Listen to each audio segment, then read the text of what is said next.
Hello, fiends, friends, and familiars. This is Matt Orozco here from Macabre Daily, and I've been looking forward to this interview for weeks. Pierre and I have been talking about it for some time now, but I'm joined by Dina Silva and Pierre Tsigaridis, who are the creative team behind Frankie Maniac Woman, which just had its premiere at Grimmfest, is now making its round in festivals. And Dina and Pierre, I'm so happy to have you here, and congrats on what is truly an amazing film. Thank you Thank so you. much for having us, man. We love Um, we so happy you like the film. Yeah. Well, listen, I'm not going to be the only one. And as I was just saying before we hit record, Dina, you're fresh off of a win for Best Actor at Grimmfest. Yeah. I know our colleagues over at Dread Central gave Frankie Maniac Woman a beautiful, beautiful review as well. So I know I'm not alone in saying that this is something truly special. And my first question for you both is just trying to understand how the feature-length version of this came about, because I know it was based off of a short film back, I think it's 2015. I Who Have No One, which I haven't seen, but I'm really curious to know kind of how did that transform into this? Do you want to go? It all started from me and Pierre just, hanging out as friends on your couch, just watching horror movies, eating pizza, and be like, we want to shoot like a creepy, crazy short film about like a female serial killer. And Yeah, I yeah. think we both love the same kind of movies, and we were the short. It was actually shot I think in 2018, something like that, and we met in 2016, and so it was more like we want to make horror films, and at the time we didn't have any resources or anything, and it was just us. That's really how it started, and so Dina being such a character actor and such a powerhouse, Yeah. Oh wow. Yeah. I was That's like, the right word for it. you know starting off of we wanted to make a serial killer movie, and so we were like, okay, so who's going to be the serial killer? It was, I don't even remember exactly, because it felt so natural to be like, okay, you want to be the serial killer? And Nina was like, duh. And he's Hell like, yeah. who do you want to kill? And I was like, well, This is where it's Skinny more. hot bitches and weird dudes. That's what I want to kill. yeah, well, it's okay. So when I've been big since I came out the womb, I was 10 pounds, 9 ounces. You know what I'm saying? I ripped that bitch apart. No, I'm just kidding. I love my mom. So I've been big my entire life. And so one of the things that I've had to kind of not come to terms with, find like my appreciation with, was with being envious of other women, sadly. Like everybody on the silver screen, right? Actresses, Right. singers. There isn't a whole lot of big girls other than like Queen Latifah when I was growing up. Maybe Roseanne. You know what I mean? That were Yeah. figured that I could look at and be like, get it, bitch. So It's my um, girl. exactly. I was like, big girls. And so for me, it was like it took me a long time to kind of come to terms with uh, getting rid of this envy of slender women. But when we were writing it, it was like, well, what was something that you would, want to that you would take out all your frustration on? And I was like, well, sadly, it would be these beautiful women that don't know what they have. And I want it for myself. And I think it's something that a lot of women struggle with, is with this envy of other women. And I know now we're like, yeah, it's the male, it's the patriarchy. Of course, sadly it is. But I think there's also a ground level of being able to see yourself and be like, I'm cool next to, Victoria's Secret over here, and being like, she's cool too. We're both legit. And so the movie just kind of revolves around somebody that hasn't come to that yet, and loving themselves, and taking it out on other people that she shouldn't. But while doing it, it just kind of relates to a lot of people as well, I think. It's a Yeah, means to an end for her, right? She does it to Yeah. find herself, which in the most violent way. Exactly. And at the end, I mean, she meets Jordan, right? Or Celeste, the Celeste character. Celeste character, and she sees that like Celeste, even though she's thin and beautiful, she struggles with eating disorder a lot, like Yeah. Frankie does. And this thing where she's being belittled by men to be this beautiful, thing, and it's hard for her and stress, and she realizes like, holy shit, we're two in the same.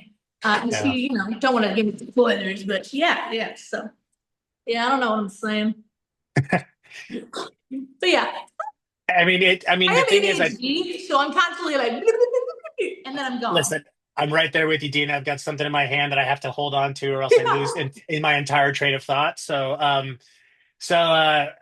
mean, I totally resonate with what you were putting down. And I think while it is very kind of coming from a female point of view, I think it is really relevant to anybody who struggled with body image. I'm someone who was 350 pounds when I was in high school, and while I've lost a lot of weight, like I'm still, never gonna not see the 350-pound kid in my head when I look in the Exactly. mirror.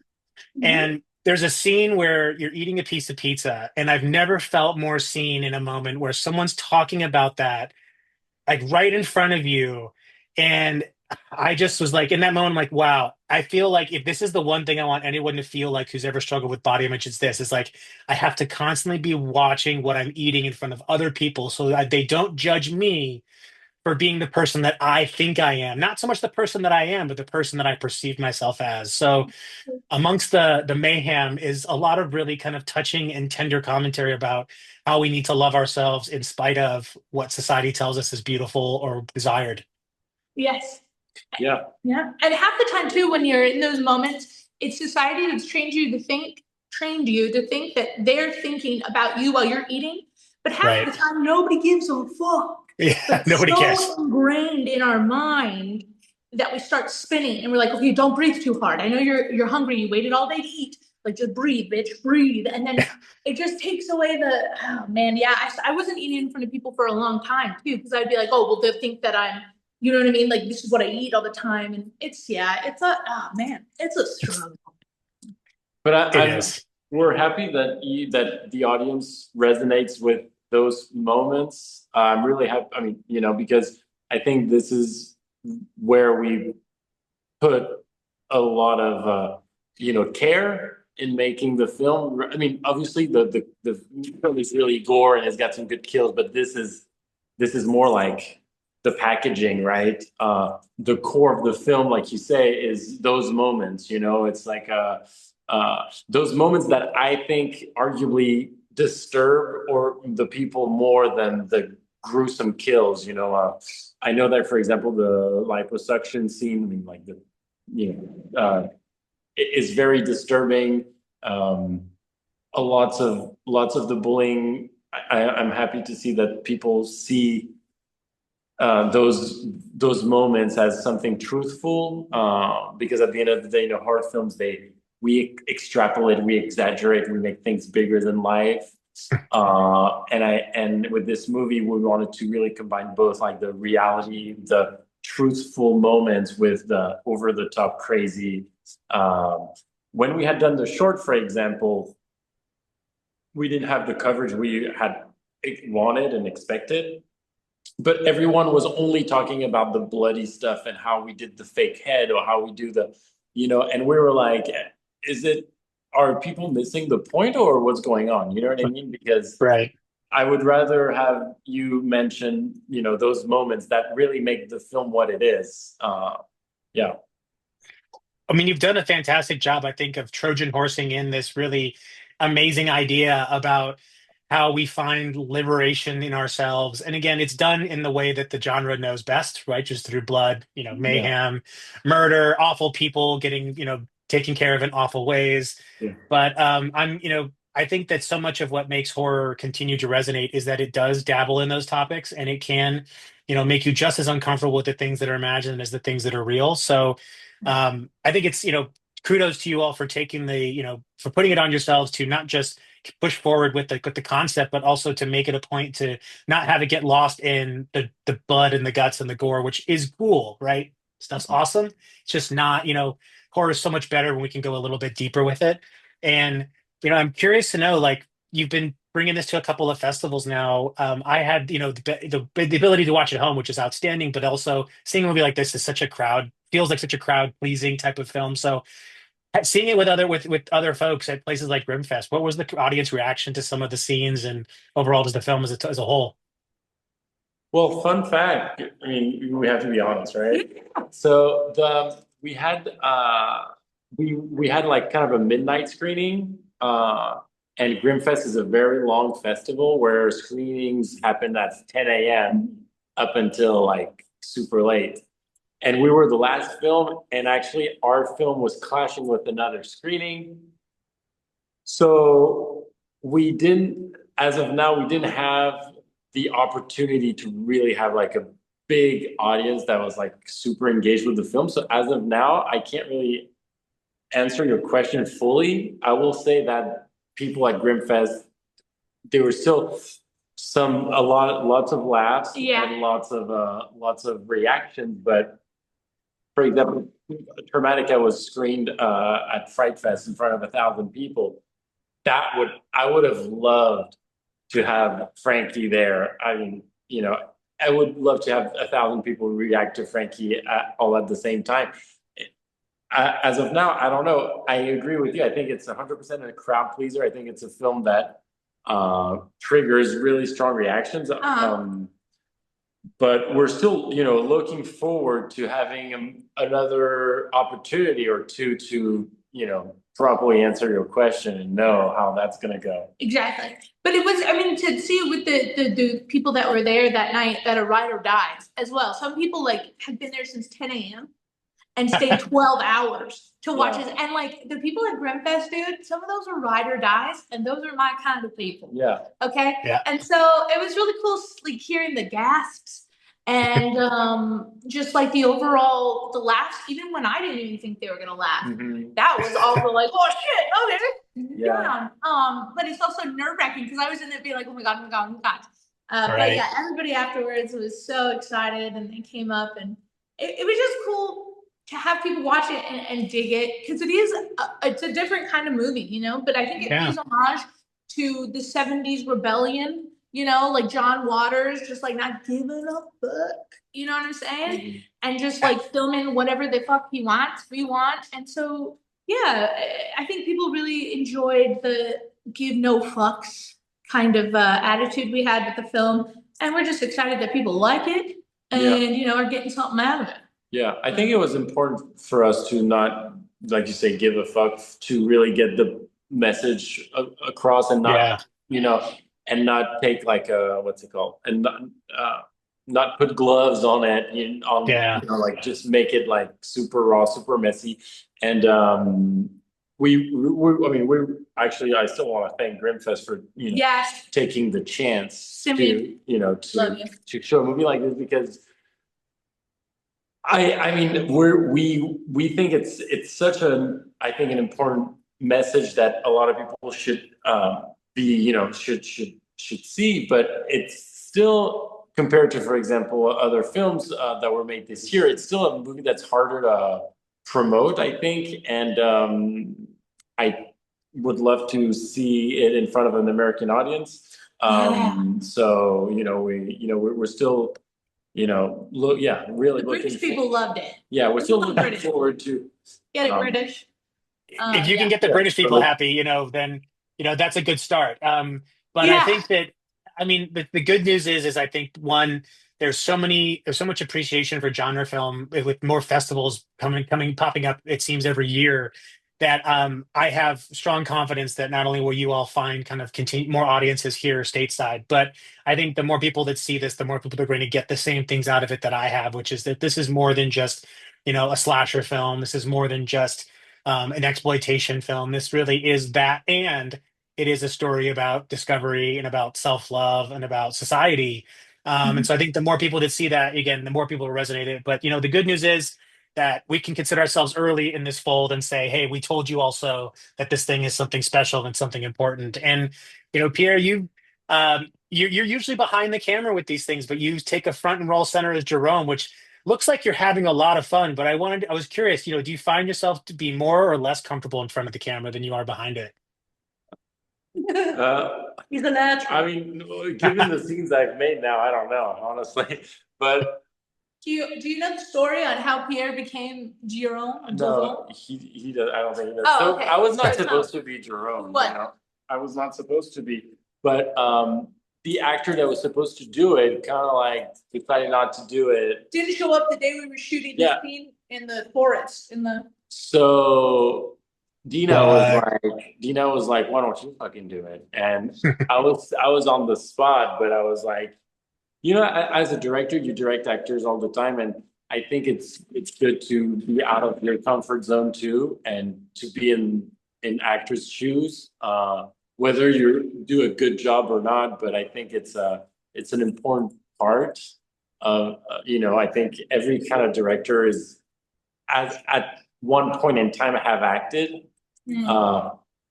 So I was like, you know what? I think this is the universe throwing me, throwing me in in the ocean, and I'm gonna have to figure that out.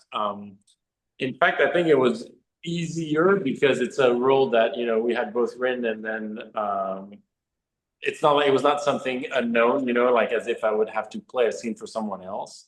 So, and then from that, it kind of like evolved into being like Dina was, Frankie is like her evil alter ego, and then as the story and the way we shot happened, we those characters would just become to exist. Sorry. You know what I mean? And so, They do get like I would say goofier, but they do get kind of more. Um, you seem to step into the character more as time goes on, right? As Dina, you're figuring out who you are as Francis into Frankie. Yeah. Jerome is kind of starting as this initially this kind of very like malevolent force that's urging Frankie, but then it almost becomes like you guys are partners in crime. Yeah, it's almost like natural born killers, but except you're the Exactly. Woody Harrelson in this case, Dina. Yes, and then it's also people don't understand like Jerome's character as well as like the male gaze, right? That women are on, and he's there being like, "Come on, man, you know that bitch," like blah blah blah, which goes on in your head. So that's kind of what it is too, and absolutely. He's like my imaginary boyfriend. That's no good for me. There was actually a good line that we cut because we couldn't make the scene. We had to go faster in the edit, but there was a line where she was telling Celeste, the character at the end, played by Jordan DeBarge, and it was she was saying, "Oh, I have a boyfriend, and he's such a piece of shit." And Frankie would say, "Oh, I have a boyfriend too." And but he's a piece of shit too. And then it was like, oh really? And it's like, yeah, well, he's an imaginary boyfriend, but he's not real. It was like a funny line that we cut, but that's how it evolved. It's like she thinks of him as a boyfriend, as a like you said, a sidekick. And I think it's funny because the way we shot the film and the way our duo like is on screen is kind of the same way. It's like it's a in the sense where it's like a movie where you're in, like the way I don't know how to explain it. It's like a teamwork movie that's like so intimate. It's like a duo. It's like a duo. Well, it's just you two. Like looking at the credits of the film, like it's pretty much That's like what I you mean, two are like 90% of the film. Yeah. And so I just have this idea in my head that you two are just running around Los Angeles with a camera, just like giggling, just like, all right, get the shot here, Exactly. Oh yeah, dude. The scene where like the agent calls and he's like, "Hey, how did it go with the music producer?" And she's like, yeah, going great. He liked the guitar part. The car was overheating. That was my old car. I don't have a car now. You couldn't stop the car. I couldn't stop the car because the fan had to keep going. It was overheating. Smoke was coming my out God. from Beverly Hills. I don't got money to get a tow. I don't got no money, man. I'm trying to slang my, to make money for this film. So like, we have so many crazy stories of us. So basically, the duo on screen. Basically, what I was trying to say is the duo on screen is the same duo off screen. You know what I mean? So it's funny. I think the thing I'm the most proud of is the scenes in the desert when you have the mental breakdown in the desert because, well, we had your brother help us, but it was just, we put the camera, I go in front of the camera and I do the thing. And then it's like we were taking turns. Also, the funny thing with this is we wanted, and it ended up being filmic trick is like Jerome is never in a two shots. He's never interacting with anyone else really. So in a technical aspect of filmmaking, it ended up being very convenient because it was his shots were always like kind of like tripod, static, stupid shots, and then I would go in front of the camera. So because we wanted to make it that way, because he doesn't interact, because he doesn't exist, but then it ended up being very convenient and very, I think in the way it's shot, then it kind of is funny. So that's the magic of filmmaking. That's the magic of movie making though, is that what we get to see is what you all decide to show us, right? And that and what you Yeah. got in the process of getting that coverage, there's lots of things that happen you may need to take out or may need to move around, but I think, it all works in service of telling a really interesting and just in like engaging story about somebody, someone who also like, Dina, I feel comfortable saying like you were singing in this film. Is that a true statement? Yeah, that's not true. That was we used to be in a band. Gina's an Together. amazing singer. That's Yeah, I mean, truly, like it's some of those things where I think so much of the story kind of emanates from the fact that you are playing you're playing a version of yourself, it seems, and Yeah. I think you're bringing a lot of your talents to this, and I think so much of what makes it exciting is that we do see so much of the characters. Like, yes, Francis has potential, like so much potential. It's He just that does. society is not seeing it because society wants something that's like skinny and then blonde or just, wearing Lululemon and shit. It's like it's Right. not, it's not how you show up. And I think that there's so much about just the authenticity of the performance. So kudos Yeah. to you on the amazing singing work and amazing Yay. music as well. Thank you. Yeah, the music, it we did it with our old band and we recorded these songs and it was like, looking for music as well for film, it's expensive. And Totally. we're like, dude, we have a band and we have a whole bunch of songs that we've never recorded. Let's just fucking, you know what I mean? Put those in there. And Frankie, she now having her a lot of me in that. I think she's a part of me that if I never would have found my own love for myself and confidence, I probably would have turned into. No, I'm just kidding. no, I'm but terrified of that, prison. that's what I hate it. that's what I mean when I say it's like Yeah. your alter ego in a funny, In a evil funny way. way, It's like true. She never got. I mean, she doesn't have that friend group that I have, and I'm so like unbelievably grateful to have the friends that I do and the family that I do. She doesn't. Her mom's kind of a piece of shit, and so Just a little bit, yeah, just a exactly. little. Those are years and years of trauma for her, Yeah, and sometimes you yeah. can't just pick yourself up off your bootstraps or whatever they say and just like go to therapy and do the work. It's hard when you have struggled your entire life.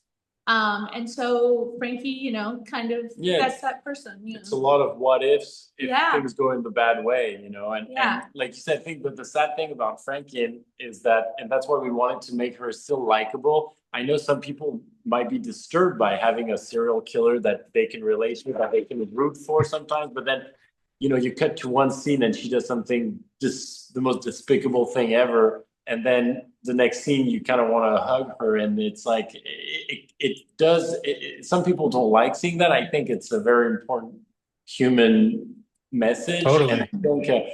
I think it also shows that in this movie, not in every case, but in this movie, it is the society that creates this serial killer.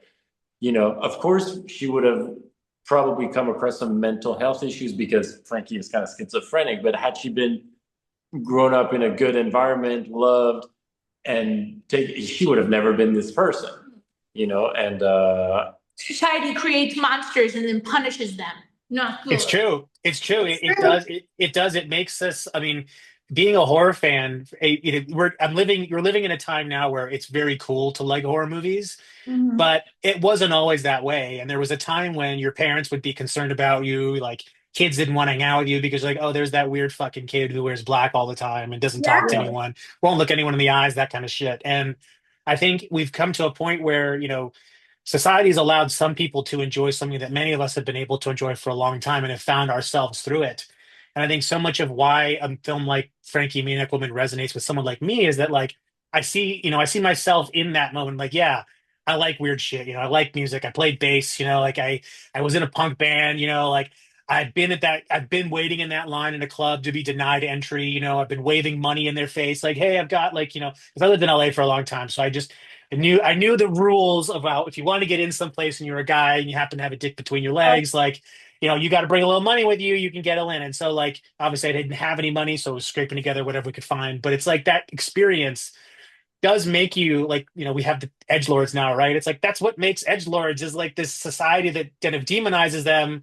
And again, there's some self-control issues, but I think the bigger point is that like there's so much about what makes Frankie work is that you can relate to Frankie, and in the right times. You don't have to relate to Frankie. It's kind of like Maniac. I feel like there's a lot of Maniac influences in the Yeah, film, and Elijah Wood in the remake did a very good job of showing you what it feels like to put someone in that body. Like, Joseph Zito does a good job as playing this, sweaty guy, but he yeah, always kind of comes off really weird. Whereas like Elijah Wood comes off like, oh, this is kind of a sweet little innocent guy, yeah. who just, who feels a little bit more fragile. And I think that there's so much of that in this that you can relate to the parts that are more harrowing, but at the same time, that they come from a place of, yeah, this I wanted to do that shit too, kind of thing. But Exactly. it's that, It's like it's kind of like the it's an it's like oh an ode, what's the word? An ode to Homage? like to all of those bad thoughts that once can have, Yeah. and yeah, intrusive thoughts. There you go. yeah, intrusive thoughts. And I think two things again, two truths can live together. One is like this person is going through a lot and we want to root for her rebellion, and then once the killing happens, it's horrible and it's hard to watch, and then we don't, and then we condone it, and two of those things can still be. And I think a lot of people that would be say negative things about the film, or someone who I think personally are people that don't necessarily want to be put into more than a one-dimensional feeling while watching the film. They don't necessarily like being going back and forth into that oh, Frankie is, I feel for Frankie, oh my god, she's crazy, and some people say it's jarring, and I think it is, but I think every real life serial Yeah, killer that's life. is jarring, like freaking Ted Bundy, who's on, like a suicide, line trying to help people from committing suicide from what I heard. And then, it's like the humans are full of contradictions, and Yes. and that's also why I think serial killers can fool so many people. Like it's common that serial killers can be very funny and very, not necessarily someone you don't want to be around, social and whatnot. And I think, yeah, I think Frankie is this really complex, weird character that, especially at the end where she's, interacting more with other people, and you're like, oh my god, maybe that's what we wanted to do also, is to give some sort of a hope, and then slap you in the face and be like, it's actually a cruel world, and there's necessarily no hope for Frankie to get out of what she put herself into. As long as she finds her face, though, I think that's the like. There's such a primal scream at the end that's happening. It's like, "Give me back my face," and then she gets it. And Yeah, you can see how happy she is. And then I love that shot. I'm not going to spoil it, but the very kind of last shot of who you're on top of, Frankie and like or Dina, and like the way like just that moment. It's like, wow, she's so happy. Good, like it's yeah, like such a good for her moment, even though what's Yeah. happening is like very awful. But it's like, yeah, you know what? Awful. Good for Frankie. Sucks to be Yeah. that other person, but good for Frankie. And Heck yeah. um, I feel so much about this movie is just that for some people, and I think people that are uncomfortable living in the non-binary world that we exist in, where the gray area is the default. It's not that everything is, one way or the other. We can. There's no such thing as a hero and a villain. Like some of the people we've upheld in society in history for years, we've said are good people are not good people, right? We look back on things they've done, and they're not good people at all. But we can hold those truths, like you said, Pierre, like in the same, in different same hands. That hey, people can be good. They can also be extremely flawed. It's yeah, extremely flawed. And it's not, I mean, I think also with cancel culture and everything in our society right now, it's either black or white. Right. You're either fully good or fully bad. And if you muddle in the two, you know what I mean? If you have any sort of gray, that could just be straight, yeah. black. And so it's like, Yeah, I will say also with Frankie, it can also be maybe different for some horror fans that will see the mask, and we using all the tropes of the slasher films, and we like the Michael Myers and the Jason Voorhees, and Frankie is actually in fact so far and so different from a Michael Myers, who's just like plainly evil, that you said it's very one-dimensional, one black and white. He's the devil, the victims are the good people, and the scare relies on this. Where in Frankie, it's the total opposite. The scare doesn't rely on this. It relies on human nature and how complex and yet sad. It's not even really scary. It's more like it's some people have said it was a really sad and yet funny movie, and Yeah. I think it would be It, more, it's both for sure. I yeah, mean, it definitely feels like it's got a little bit of both in there. But I know there's a recently released film, Chain Reactions. It's this documentary that has like six people or so talking about the Texas Chainsaw Massacre, yeah. what it I means to haven't seen them. it, but yeah, And it's funny when I was watching this, there's so much commentary in that film about how Leatherface is kind of the victim and how yeah, there are people who are intruding on his house and like he's Yeah. having to deal with like people that were uninvited that broke in and then like he's got to deal with this and like a lot of what I was watching in Frankie's like in Frankie Maniac Woman is like she is just trying to live and everyone else is trying to interrupt her vibe and her life, and yeah, so the only way for her to exist on her own terms is for her to violently take what's hers. And I think there's so much, again, because of my personal experience, I think there's so much I can read into this that maybe somebody who grew up not having faced similar struggles may not. But I think that's what makes horror such a great genre and especially perfect for something like this, which is that it doesn't have to be just horror. It can be funny, it can be sad, it can be real, it can be completely bombastic and out of this world. So I think what you both have done is not just to chest them into like the Larry Cohen style of filmmaking, which is like go and get the shot and like keep going and like make your film no matter what, but you've also managed to tell a really kind of fascinating and more tender story than I think any horror fan would even imagine going into something like this. So I think that I hope that's not lost on you both because it's been an amazing film, one of my favorites of the year for sure. oh, And thank you so much. That's as we awesome. move to close it out, because I could talk to you all for the rest of the day and you'd be so sick of me by that point. No, But dude, I'm having a great time. my last question for you both, and I think Pierre, you've probably gotten this one from me before, but if you were asked to put a double feature together with Frankie Maniac Woman, what would you think would make a good companion piece to go along with it? Hmm. Wow. I would put, you know what? From at least from this year, I would put a triple feature with The Ugly Stepsister and The Substance, because So, I think these are, Ooh, I mean, not that I don't want to be as pretentious as comparing, because I think these two movies that I think are very, very good. stellar. I don't know if you like these films. I think they're really good. Frankie's in that But category in my book. So oh, thank you. Well, I mean, I think it would be a relevant addition to these two movies. What about you? Oh, Frankie, would double feature. Okay. Uh, um, okay. John Waters, the movie, what is it? Serial Mom? oh Yeah? my God, yes, with Kathleen Turner. Yes. So Serial Mom and Frankie. And if we want to do one more, right, for shits and gigs, you can do Henry Portrait of a Serial Killer, kind of end it off on Ooh. that.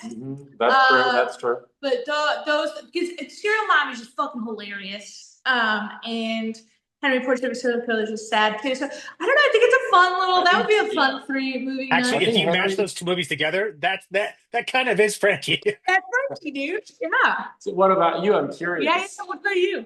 Okay, well, putting me on the spot, my own question. So I feel like Maniac is an easy one to put in there, Yeah. because it makes a lot of sense. But I'm also trying to think of like a self-discovery movie where like someone finds their confidence and finds their power.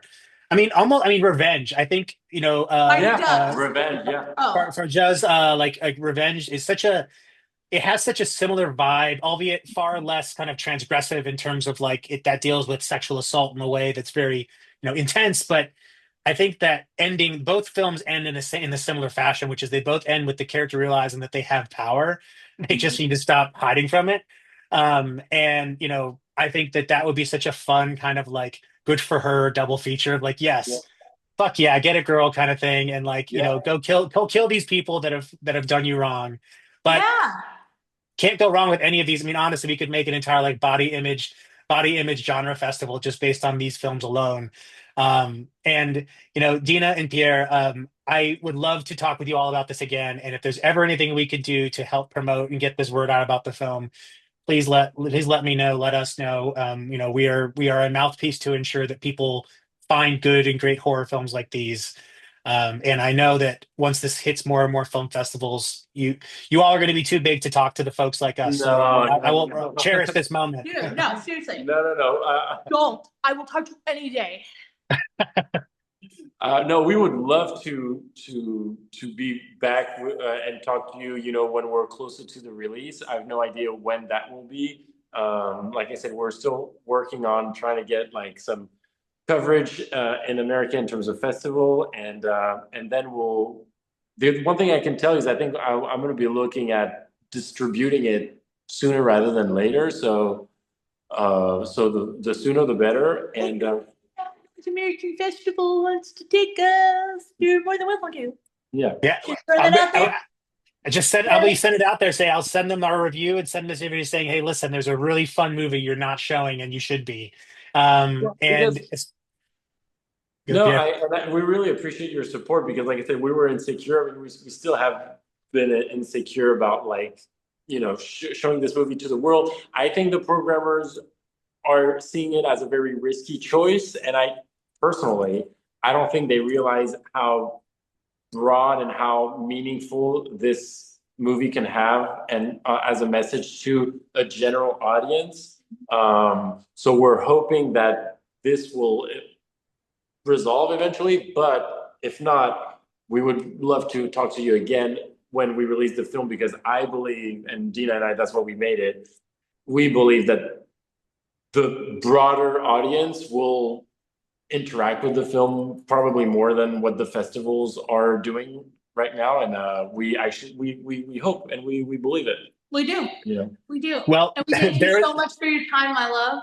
Oh, it's a pleasure. And just to put this out there is a film called Fuck My Son that is exactly about a woman trying to get her son laid that played at film festivals. And that is, I have not seen it. I have no judgment on it because I don't know, you know, I know what it's about, but just knowing that that film exists and Frankie does in the same timeline, like I do feel like this is just we need the right programmers to see it.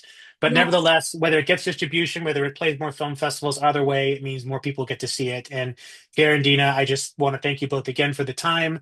You're always got a cheerleader and support on our side, and can't wait to talk to you when the film gets released. Thank you so much, man. Like, this means the world.